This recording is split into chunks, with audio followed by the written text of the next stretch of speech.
Bejn is-Sibt u l-Ħadd tinsab għaddejja fiera relatata mal-professjonijiet u l-karriri kollha li huma relatati mas-settur tas-saħħa. Bl-iskopew din jkun biex tingħata informazzjoni lill-istudenti u l-familji tagħhom dwar dan il-qasam mill-professjonisti infushom. F'din il-fiera li saret fil-Kulleġġ San Benedittu f'Ħalkirkop wieħed jista' jiltaqa' ma' bosta ħaddiema minn oqsma differenti fil-qasam mediku.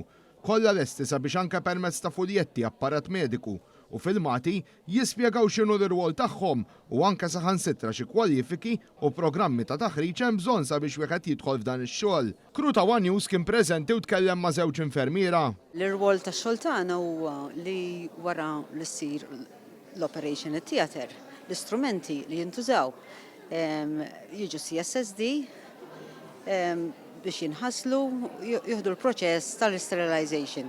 Aħna bħala occupational therapist il-professjoni tagħna timmira biex kemm jista' jkun il-persuna tibqa' indipendenti għal tul ta' żmien. Tkellimna wkoll ma' Maureen Mahoney, Direttur Ġenerali responsabbli mir-Riżorsi Umani fil-Ministeru tas-Saħħa u Anzjanità Attiva, fejn qaltilna li permezz ta' din l-attività jiġu mħajra aktar studenti sabiex jinvolvu ruhom f'dan il-qasam ferm importanti. Hawnhekk din il-firja l-ewwel darba li qegħdin norganizzawha u hawnhekk għandna xi 25 professjoni differenti.